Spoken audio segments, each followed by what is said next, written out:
अच्छा, कभी ये सोचा है कि मतलब तारीख से भी पहले की दुनिया कैसी दिखती होगी? बहुत ही मुख्तलिफ। बहुत मुख्तलिफ है ना। आजकल हम शेर से डरते हैं, शार्क से डरते हैं, लेकिन वो मखलूकात जो कभी इस सैयारे पर राज करती थीं। उनके सामने तो ये कुछ भी नहीं। बिल्कुल। तो आज हम कुछ ऐसे ही नापैद हो चुके जानवरों पर बात करने वाले हैं। और हम टी रेक्स जैसे मशहूर नामों से हटकर बात करेंगे। जी हाँ, बिल्कुल। हम उन अजीबो-गरीब और सच कहूँ तो खौफनाक मखलूकात पर तवज्जो देंगे, जिनके बारे में शायद कम लोग जानते हैं। ये समझना बहुत दिलचस्प है कि हर दौर के अपने उसूल होते थे और हर दौर का अपना एक बादशाह होता था। तो शुरुआत कहाँ से करें? मेरे ज़हन में एक नाम आ रहा है जो इंसानों से करीब तर था, गैगंटोपिथिकस। बहुत अच्छी शुरुआत है। ये नाम ही कितना बड़ा लगता है ना, गैगेंटो मतलब कोई देव हैकल चीज़। अफरीत कहना भी गलत नहीं होगा। गिगांटोपिथिकस अब तक का सबसे बड़ा बंदर था जो जमीन पर पाया गया। तो मतलब एक औरंगुतान का तसव्वुर करें, लेकिन किसी अफरीत जितना बड़ा। जी, और ये कोई ख्याली बात नहीं है। ये चीन, हिंदुस्तान, वियतनाम के जंगलात में रहता था। कद तकरीबन 10 फुट 10 फुट? और वजन 544 किलोग्राम तक। एक मिनट, लेकिन मैंने पढ़ा था कि ये शिकारी नहीं था। यही तो इसमें सबसे दिलचस्प बात है। तमाम तर शवाहिद के मुताबिक ये एक सब्जीखोर था। क्या? 10 फुट का सब्जीखोर बंदर? ये कैसे हो सकता है? अगर ये शिकारी नहीं था तो इतना बड़ा और ताकतवर क्यों था? दिफा के लिए बिल्कुल। उस दौर में भी बड़े शिकारी जानवर रहते थे। इसकी बेपनाह जिसामत और ताकत ही इसकी सबसे बड़ी हिफाजत थी। तो कोई इस पर हमला करने से पहले 100 बार सोचता होगा। बिल्कुल। तो यहाँ बका का उसूल शिकार करना नहीं था, बल्कि इतना बड़ा हो जाना था कि कोई आपका शिकार न कर सके। वाह, अच्छा। ये तो हुई ममालिया जानवरों की बात। अब वक्त में थोड़ा पीछे चलते हैं। डायनासोर्स से भी पहले मैंने गॉर्गोनॉप्स के बारे में पढ़ा है। गॉर्गोनॉप्स जी का टीरेक्स था। ये तकरीबन 260 मिलियन साल पहले रहता था। और ये कैसा दिखता था? 6 से 10 फुट लंबा, बहुत तेज और एक बेरहम शिकारी। हम्म। लेकिन इसकी सबसे खास बात, इसके दांत? जी, इसके लंबे खंजर जैसे किनाइन दांत थे। इतने बड़े कि मुंह बंद होने पर भी बाहर नजर आते थे। ओह, तो ये सेबर टीथ वाले पहले जानवरों में से था। बिल्कुल, ये अपनी फूड चेन में सबसे ऊपर था। लेकिन फिर डायनासोर्स आ गए, तो इसका क्या बना? यहाँ हम जमीन की तारीख के सबसे बड़े वाक़े पर आते हैं, द ग्रेट डाइंग। एक ऐसी तबाही जिसमें जमीन पर मौजूद 90% से ज्यादा जिंदगी खत्म हो गई। और गॉर्गोनॉप्स भी उसी में खत्म हो गया? जी, वो और उसके तमाम रिश्तेदार। और इसी खालीपन ने डायनासोर्स को उभरने का मौका दिया। यानी एक बादशाह का खात्मा दूसरे के उरूज का सबब बना। बहुत खूब। लेकिन इन दो बड़े अदवार के बीच में एक ऐसा भी वक्त था जब कीड़ों का राज था। जी, कार्बोनिफरस दौर। और जब हम कीड़े कहते हैं तो लोगों के जहन में छोटी छोटी चीजें आती हैं। हाँ, लेकिन यहाँ मामला कुछ और था। आर्थ्रोप्लोरा। ये क्या था? एक बहुत बड़ा कनखजूरा?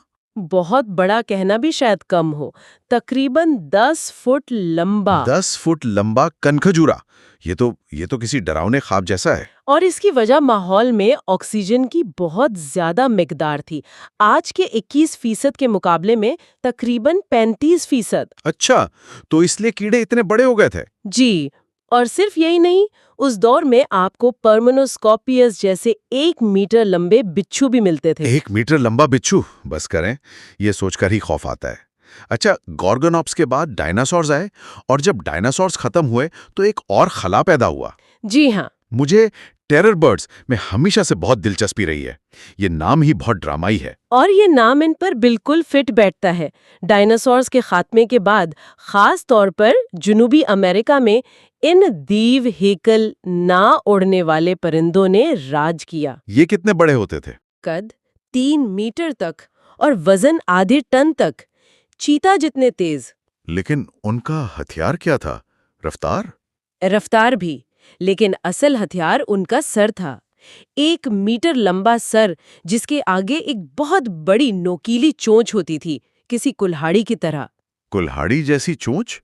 तो ये शिकार कैसे करते थे? वो अपनी तेज रफ्तारी से शिकार का पीछा करते और फिर अपने चोंच के एक ही ताकतवर वार से उसकी खोपड़ी या रीढ़ की हड्डी तोड़ देते। ओ खुदाया! वो कुत्ते जितने बड़े जानवरों को तो शायद एक ही निवाले में निगल जाते थे। ये तो जमीन के बादशाहों की बात हो गई। आसमानों में क्या हो रहा था? वहां का बादशाह कौन था? मैंने एक नाम सुना है जो बोलना भी मुश्किल है, क्वेट्ज़लकोट्लिस। क्विट्ज़लकोट्लिस, जी, ये अब तक का सबसे बड़ा उड़ने वाला जानदार है जिसे हम जानते हैं। कितना बड़ा? ऐसे समझे कि जब ये जमीन पर खड़ा होता था तो इसका कद जिराफे जितना होता था। क्या? जिराफे जितना? जी, और परों का फैलाव 12 से 15 मीटर, यानी एक छोटे जहाज जितना। ये तो नाकाबिले यकीन है। तो ये हवा में उड़कर शिकार करता होगा? यही तो सबसे हैरानकुन बात है। नहीं, साइंसदानों का मानना है कि ये जमीन पर चलकर शिकार करता था। एक मिनट रुके, वो जमीन पर चलकर शिकार करता था? इतने बड़े परों के साथ? जी, वो अपने परों को फोल्ड करके चारों टांगों पर एक बहुत बड़े चमगादड़ की तरह चलता था और छोटे डायनासोर्स को अपनी लंबी चोंच से पकड़कर पूरा निगल जाता था। तो ये आसमान का नहीं बल्कि जमीन का शिकारी था जो उड़ भी सकता था। बिल्कुल, एक चलता फिरता उड़ता हुआ डरावना ख्वाब। वाह! अच्छा, तो हमने जमीन और आसमान के शिकारियों की बात की। अब जरा समंदर की तरफ चलते हैं। मुझे लगता है कि आज के मगरमच्छ काफी खौफनाक हैं, है ना? जी, लेकिन पुरोसॉरस से मिलकर शायद ख्यालात बदल जाएं। पुरोसॉरस? ये कौन था? ये आज से तकरीबन 8 मिलियन साल पहले जुनूबी अमेरिका के दरियाओं का बादशाह था। एक देव हेकल मगरमच्छ, कितना बड़ा? लंबाई 40 फुट से भी ज्यादा, आज के सबसे बड़े मगरमच्छ से तकरीबन दुगना। 40 फुट? तो ये तो एक इंसान को आराम से। पूरा निगल सकता था। कुछ माहिरीन तो ये भी कहते हैं कि अगर उसका सामना टी-रेक्स से होता तो ये उसे भी मार सकता था। अच्छा, इसी दौर में इसी जगह पर एक और दैवहैकल जानवर भी तो था, अब तक का सबसे बड़ा सांप, टाइटैनोबोआ। वाह, आपने तो बहुत अच्छी तहकीक की है। लेकिन टाइटैनोबोआ डायनासोर्स के खात्मे के फौरन बाद पाया जाता था, जबकि प्यूरोसॉरस बहुत बाद में आया। अच्छा, तो ये एक दूसरे से नहीं टकराए? नहीं, लेकिन टाइटैनोबोआ खुद एक दैव था, 50 फुट लंबा और 1 टन से ज्यादा वजनी। 50 फुट का सांप? जी, ये आज के बोआ सांप की तरह अपने शिकार को जकड़कर मारता था, लेकिन इस पैमाने पर कि शायद ही कोई चीज उसकी गिरफ्त से बच पाती। ये तो मीठे पानी के अफरीद थे। खुले समंदर में क्या चल रहा था? वहां का सबसे बड़ा नाम तो यकीनन मेगालोडॉन ही होगा। बिलाशुबह मेगालोडॉन, अब तक की सबसे बड़ी शार्क। आज की ग्रेट व्हाइट शार्क के मुकाबले में ये कैसी थीं? कोई मुकाबला ही नहीं। ग्रेट व्हाइट शार्क 20 फुट लंबी हो सकती है। मेगालोडॉन 60 फुट लंबी और 50 से 100 टन वजनी होती थी। 60 फुट!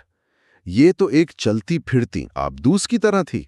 बिल्कुल, मैंने एक बार म्यूजियम में इसके जबड़े का मॉडल देखा था। एक पूरी गाड़ी इसमें समा सकती थी। और ये व्हेल मछलियों का शिकार करती थी, है ना? जी, और ये निस्बतन हाल ही में, यानी सिर्फ 2.6 मिलियन साल पहले नापैद हुई। लेकिन समुद्र में सिर्फ मेगालोडॉन ही नहीं था। एक और नाम जो फिल्मों की वजह से बहुत मशहूर हुआ, मोज़ोसॉरस। मोसोसोरस एक बिल्कुल मुख्तलिफ किस्म का शिकारी था। ये शार्क नहीं, बल्कि एक बहुत बड़ी समुद्री छिपकली थी। अच्छा, जैसे आज की मॉनिटर लिजर्ड्स होती हैं? जी, उन्हीं की रिश्तेदार। ये 50 फीट तक लंबी हो सकती थी। मगरमच्छ जैसा सर था, जिसमें सैकड़ों तेज दांतों की 2 कतारें थीं। 2 कतारें? जी, ये अपने वक्त के समंदरों का अनडिस्प्यूटेड किंग था। कहा जाता है कि ये एक छोटी कश्ती को एक ही निवाले में खा सकता था। तो इस सब का क्या मतलब है? हमने दियोहैकल बंदर, खंजर जैसे दांतों वाले शिकारी, 10 फुट लंबे कंखजूरे, कुल्हाड़ी जैसी चोंच वाले परिंदे, ये सब हमें क्या बताते हैं? ये सब हमें एक बड़ी तस्वीर दिखाते हैं। इनमें से हर जानवर अपने माहौलियाती निज़ाम का सबसे बड़ा शिकारी, यानी एपेक्स प्रेडेटर था। और इन सब ने बका के लिए मुख्तलिफ हिकमत अमली अपनाई। बिल्कुल, जिगेंटोपिथेकस ने जिसामत का इस्तेमाल किया, गॉर्गनॉप्स ने मुहलिक दांतों का, टेराबर्ड्स ने रफ्तार और एक मुनफरिद हथियार का, और मेगालोडॉन ने खालिसतन ताकत और साइज का। और जब ये नापैद हुए तो इन्होंने एक खला छोड़ दिया। जी, एक खला जिसे बाद में दूसरे जानवरों ने पुर किया। नापेद होना जिंदगी के चक्कर का एक बहुत ही लाजमी और ड्रामाई हिस्सा है। और इसी के साथ हम आज की गुफ्तगू को एक आखिरी सोच पर ख़त्म करते हैं। ये मखलूक़ात तो चली गईं, लेकिन उनके फॉसिल्स हमें याद दिलाते हैं कि ज़मीन पर ज़िंदगी हर मुमकिन शक्ल इख्तियार कर सकती है। और बाज़ औक़ात ये शक्लें वाकई खौफनाक होती हैं। ये सोचने पर मजबूर करता है कि अभी कितने अनदेखे फॉसिल ज़मीन में दफन हैं जो किसी और ही अजीबो-गरीब बादशाह की कहानी सुनाएंगे। और अगर लाखों साल तक इंसानी मुदाखलत के बगैर जिंदगी को इर्तका का मौका मिले, तो मुस्तकबिल में उसकी क्या शक्लें हो सकती हैं? कौन जाने, शायद कोई नया टाइटन किसी गहरे समुंदर या दूर दराज जंगल में पनप रहा हो।